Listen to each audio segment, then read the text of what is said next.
concerns. You know, that sort of unique band of illnesses that women are susceptible to that men aren't, just because of the way we're made. You know, the lady concerns like swimming, Get up here and see the vapours, bloating. Never heard a man complain of bloating.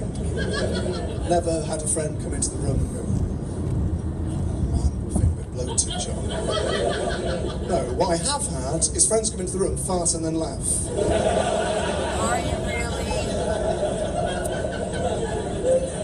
The reason I've been lulled into this false sense of security, the reason I've been tricked, is because for years, chemists and supermarkets have kept the thrush paraphernalia in the lady aisle. The convenient lady aisle, with all the thrush paraphernalia, the absorbent items with their handy sex guides attached, and those tantalising, mysterious gels and sprays that men aren't really allowed to know what they do, but then you see they've got vag in the title, and you think, I'd quite like to know what that does. I'm sure I'm allowed to. Am I allowed to look at that? Just, you can solve this problem, girls. Just call it something else. Isil. And the reason they have this aisle is so that when men walk into the supermarkets looking for their manly items, they're like, right, I'm gonna get me my manly items. Where they gonna be? Are they down here? Whoa! Nearly got caught down a feminine aisle. Ain't no cost me to go down there. It's all petticoats and small talk. I'm gonna go over to the man aisle. Get myself some razor blades and some links. My manly items. Then I'm gonna go kill a hog. Yeah, go kill a hog with a Gillette Mac 3. It's gonna be the smoothest, tastiest damn hog you ever did taste. And we're gonna eat it all up. But we ain't gonna eat its innards or we get gout.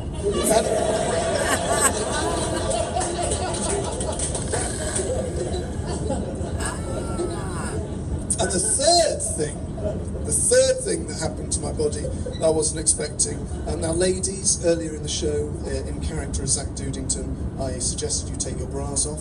I now retract that suggestion. That was made in jest. And please keep your bras on at all times during this next story.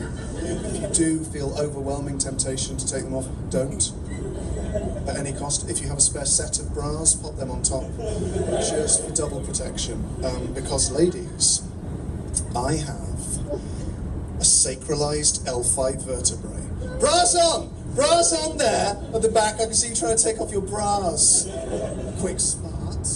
Secret Service truck headed for the Capitol. And as a result of that, I'm liable to slip a disc. Now, this is previous to me slipping a disc for the first time. I had always, whenever I'd heard tell of men slipping discs, it had always been in incredibly manly circumstances, right? Like someone would say, "Oh, did you hear about Gav? Oh, no, I didn't. What happened? Oh, he's bloody done. He's slipped his back, hasn't he? Slipped his bloody back in a rugby." Don't know much about rugby. In a rugby was in the midst of a rugby exchange. And you're like, what's he bloody doing in a rugby? With his back at his age. In bloody Gav, what's he doing in a rugby? The three times I've slipped a disc since I hit 30 have been in increasingly pathetic circumstances. Right, the first time I slipped a disc, it happened getting out of a dentist's chair.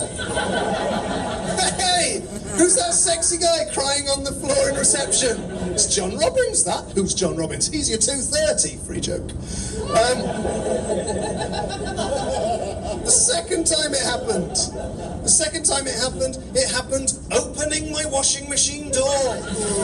Hey, who's that sexy guy crying for help from the flat above? It's John Robbins. What's he doing opening a washing machine door with his back at his age?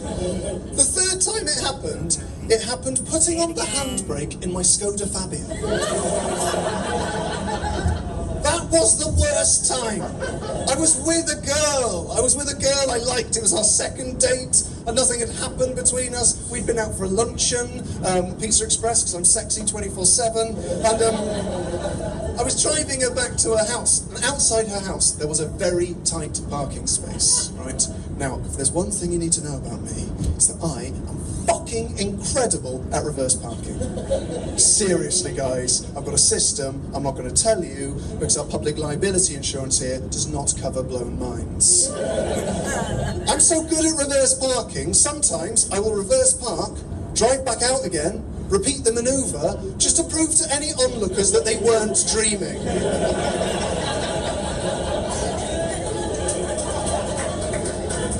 So we're outside, I see it, I think, oh, I've probably got 3 inches there to play with. I think if I nail this, this is going to seal the deal. So I line it up, and for some reason do what I only usually do when I'm on my own, which is to commentate out loud on it, as if it's the final of the World Reverse Parking Championships.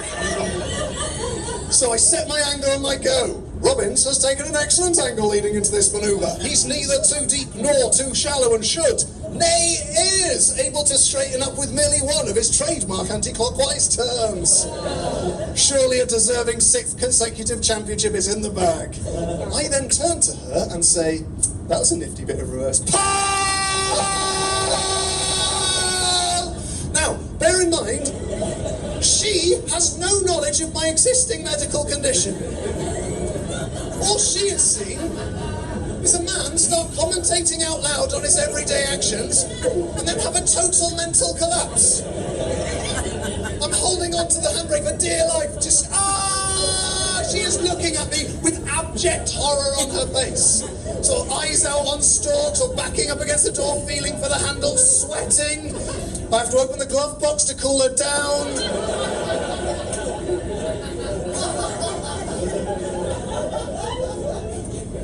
So, it's clear that I am no longer, my body is telling me, if anything, that I'm no longer the teenager I once was. And guys, out in Virginia. I'm a 6-time world reverse parking champion. It is not a young man's game. But I think it's dangerous to be too in love with the past, and you see examples of people every day who clearly sort of wish they could turn back the clock. I'll tell you one story that illustrates this. Because of my sexy gout, I had to buy some shoes with increased arch support. Right, babes? And in order to get them, I had to go to a skateboarding shop, and I hadn't been to a skate shop since 1997. And they're fascinating places because they're staffed entirely by men in their late 30s who dress like teenagers, who are then rude to teenagers who come into their shop dressed like teenagers. It's a bizarre thing to watch. So I'm in there checking out the shoes, and this lad walks in, probably 13, and he's got that sort of spring in his step, which suggests he's got a bit of money, maybe from his gran or his mum, and hey, he can ask the man at the counter for whatever he wants, thank you very much. Doesn't need mum to come in with him. He's got 40 sweet pounds burning a hole in his very low pockets. And he walks in there, up to the counter, says, hey man, I want to get some new bearings for my sweet ride if poss. I can't remember the brand, but it was something very skateboardy, like Dick Flip. So, hey man, I'd really like to get some sweet Dick Flip bearings for my gnarly ride here. And the guy, the grown adult male shopkeeper, turns to him, looks him in the eye and goes, yeah, we don't stock Dick Flip bearings because they're rubbish and real skateboarders don't use them. So maybe try eBay or secondhand because I wouldn't even order them in. Then turns his back on the child as if to go, conversation over, dweeb bag, and walks off. And the child immediately, all that confidence he's had just drains out his body, feels like an idiot, the guy's made him look like a fool, and he sort of slopes off with his skateboard trailing behind him, and I felt for him, and I looked at him, and I just remember thinking, if only I could impart to you the confidence and the articulacy to stand up for yourself, then you can nail that guy. Because all you need to say to him is, mate, you are nearly 40 and you are dressed like me. This is a phase. That is a crisis.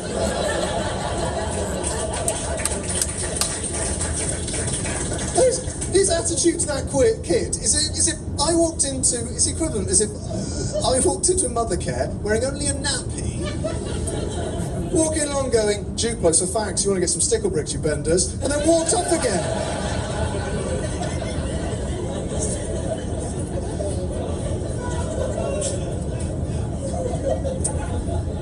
It is also, I'll admit that I've been guilty of trying to reclaim the past, none more so than when on my 30th birthday, me and my best friend went back to the indie night at the Thekla, I think in an attempt to prove that time did not exist. I was so excited. We're getting ready, I put on my Mogwai t-shirt I bought in 1996, and we kind of, I don't know if you've ever been on a ridiculously doomed, nostalgic night out with your mates. But we were thinking it's just going to be like old times, it's going to be the same. We got there, my, have times changed, right? The main thing was that back when we were going out there in the late 90s, you dressed with a sort of an indie sensibility as a way of marking yourself apart from the people who were a threat. So you kind of say, yeah, I'm dressing, I've got my Smiths t-shirt on, I'm probably a bit backwards in coming forwards, I'm maybe a bit shy, I'm probably getting shit at school. But nowadays, indie fashion has become mainstream. So everyone dresses like that. And what that meant was that indie night was full of cunts in disguise. Fucking little arrogant cunts. Fuck grabby, shouty, rat-faced little fuckers in my indie night. And we walked in, and it's like they turned it into a cross between Skins and Longleat Safari Park. No standing in corners staring at your feet, no going home if girls saw you looking at them. They're shouting at girls, grabbing girls. We couldn't believe it. We went to the bar to sort of take refuge. I think at the moment I realised my t-shirt was older than anyone there. We stood at the bar, me and my friend, and next to us 2 lads stood, about 18 years old. And this girl walks past, pretty as a picture of what? A pretty girl. She's really pretty. And I say to my friend in that slightly cliched way, if I was 10 years younger, quick as a flash, he said, yeah, you'd kiss her once and then get obsessed with her for a decade. But as she walked past the 2 lads, one of them shouted out something that I will never forget. He shouted it so that she would hear, as if it was to his mate. He went, come. I'd smash that. Now, at that moment, it was like the last hope I had that any of that indie sensibility was left just came crumbling down. Because A, I'd smash that. What a horrific thing to say to another human being. But B, no you wouldn't. We've all been 18. I'll tell you what would happen, best case scenario. You would last as long as possible and then apologise. Which I also think is a pretty good rule for living.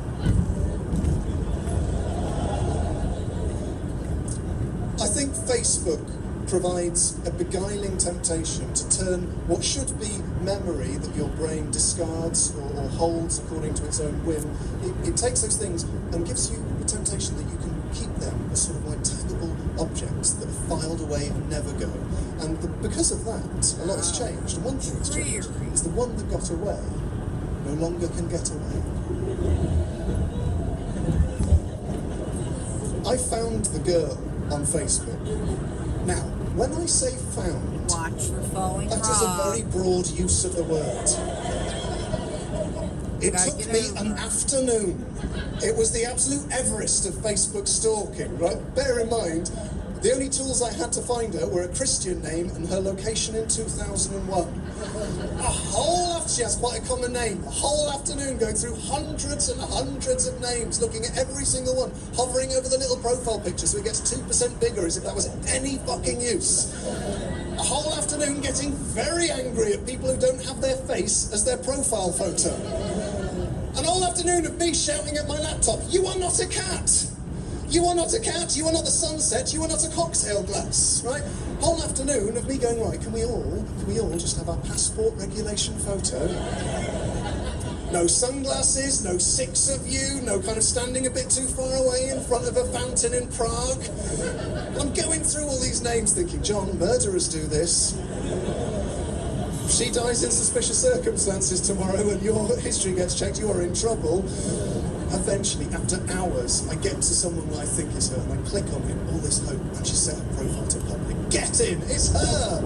I found her, there she is. 3,000 photos she's got. Who